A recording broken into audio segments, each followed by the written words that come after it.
to help us walk us through this thing, to understand this thing, because although you may suspect that JR and I are trained licensed physicians, we're not. We just pretend to be.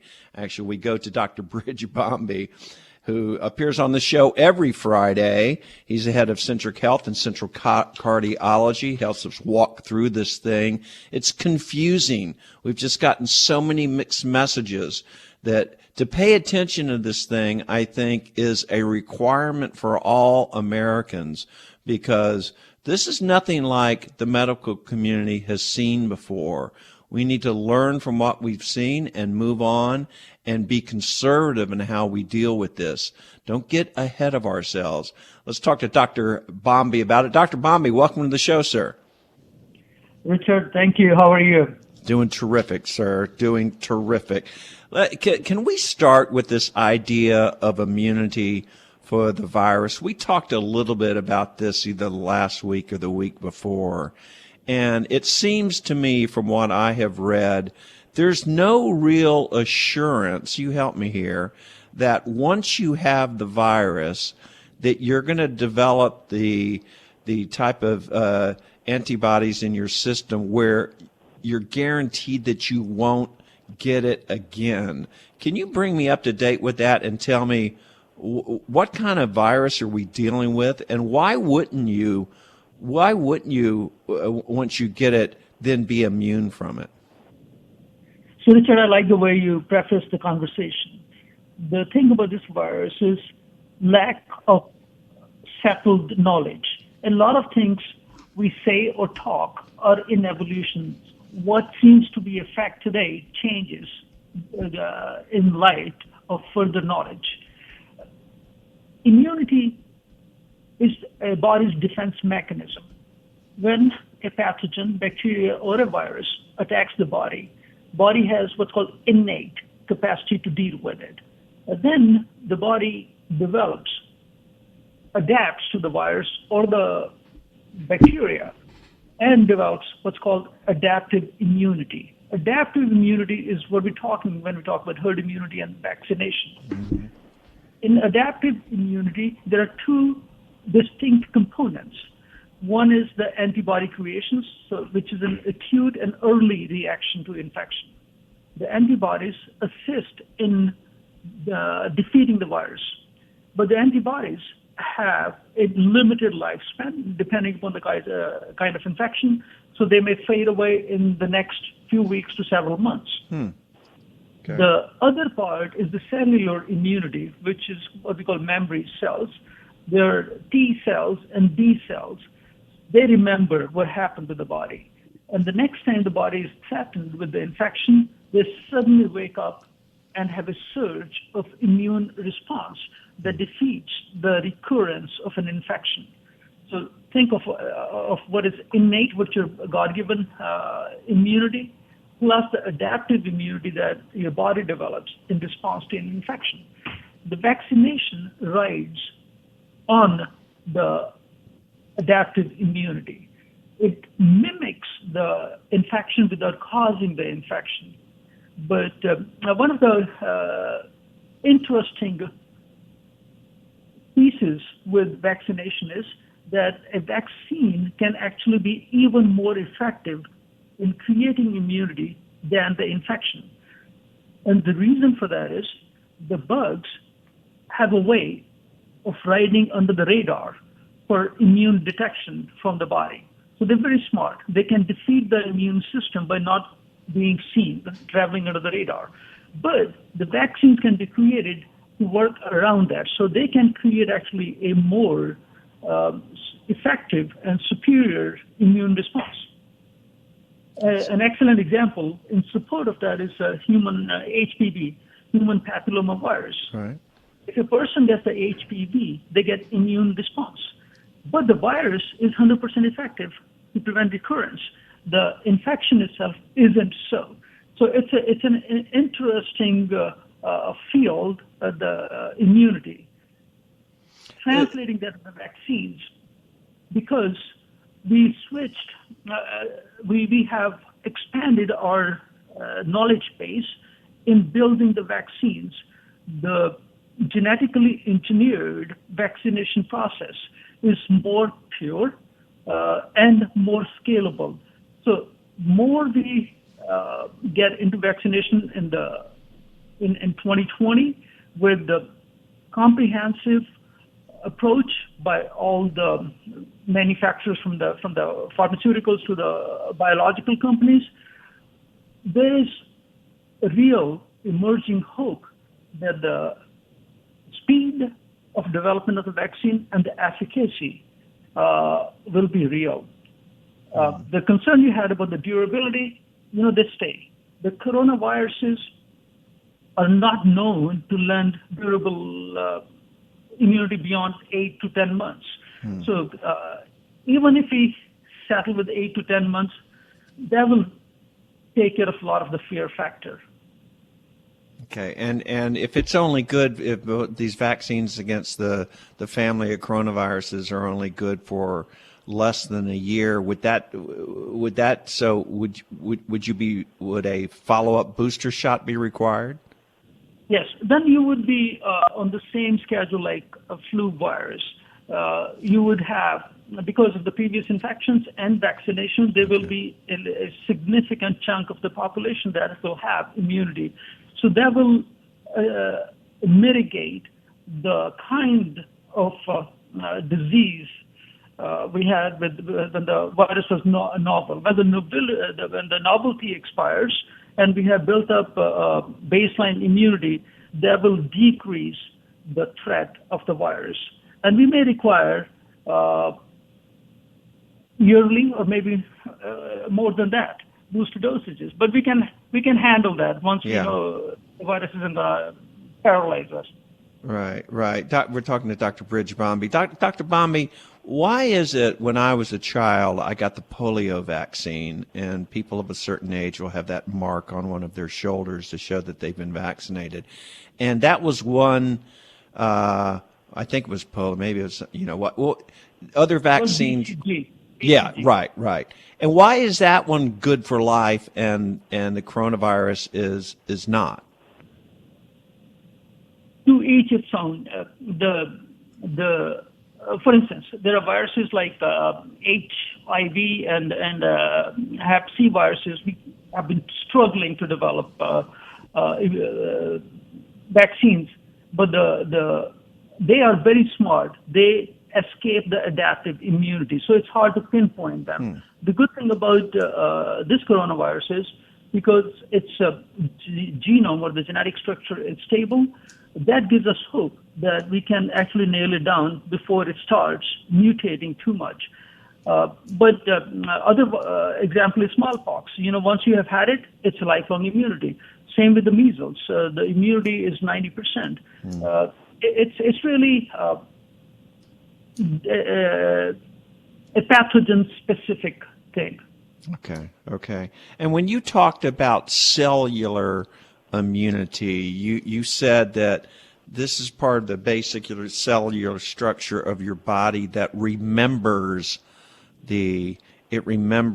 it recognizes or remembers the infections, and that is stronger than an antibody. If that's the case, why doesn't that kick in after you've had it? Why isn't that more protective of you? It is protective as long as it's durable. So the durability and the magnitude of response is important, and that is virus specific.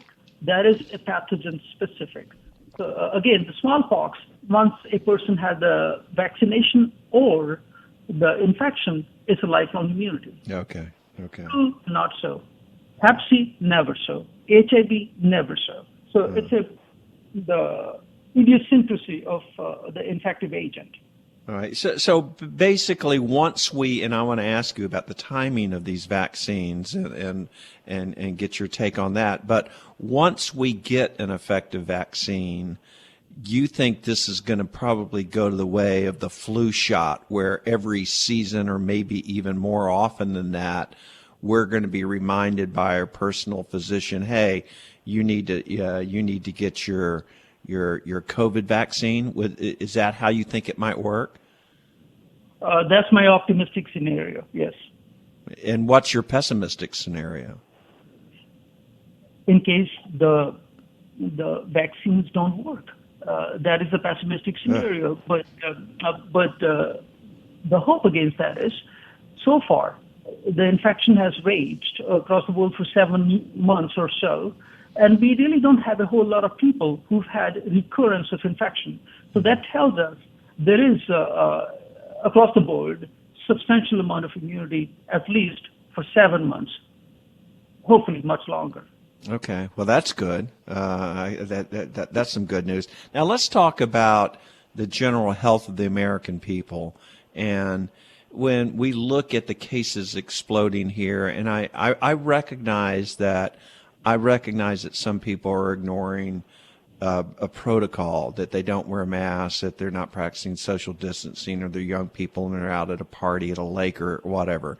Excluding that, it just seems to me that the United States is standing above and over other countries in the rate of infections. Does this have something to do with that the United States as a Western culture is so profoundly out of shape that so many of our citizens have immune compromise, their compromised immune systems, or they're suffering from diabetes? How do you explain that?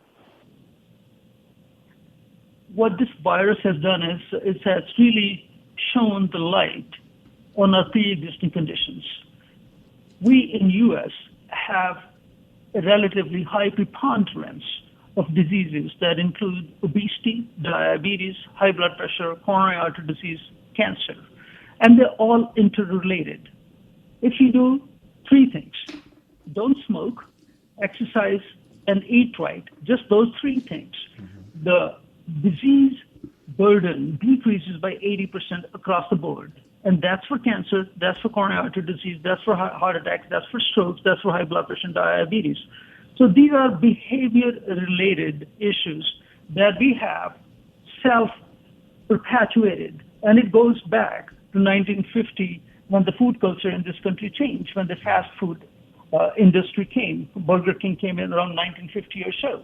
And also the journey that the fast food has traveled has been pretty addictive by design. The patty for a burger was 4 ounces in 1950, now it's 12 ounces.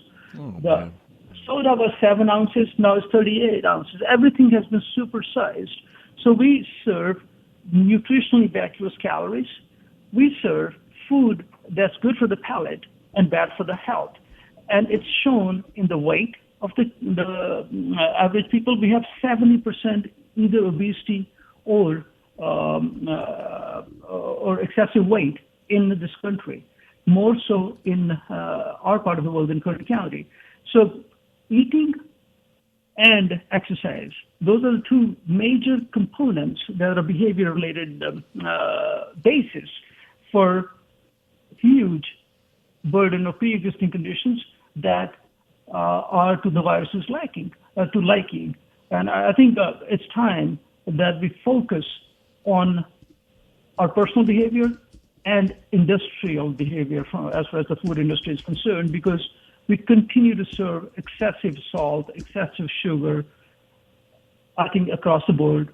I don't care if it's Chipotle or P.F. Chang or whatever. You order food there is more salt in it than you need. Right. Well, does that explain, Dr. Bombi, perhaps why we're starting to see more cases in younger people? There's a lot of obesity in younger Americans is well documented.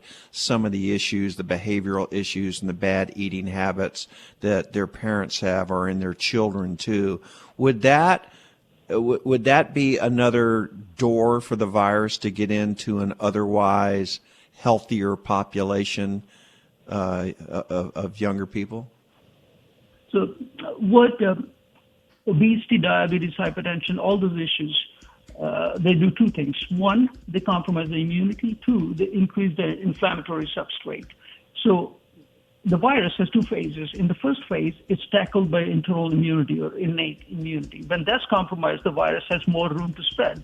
In the second phase, it's the inflammatory response of the body that kills the people. And when people are prone to higher inflammation based on their pre-existing condition, yes, there is set up for the virus to attack and damage.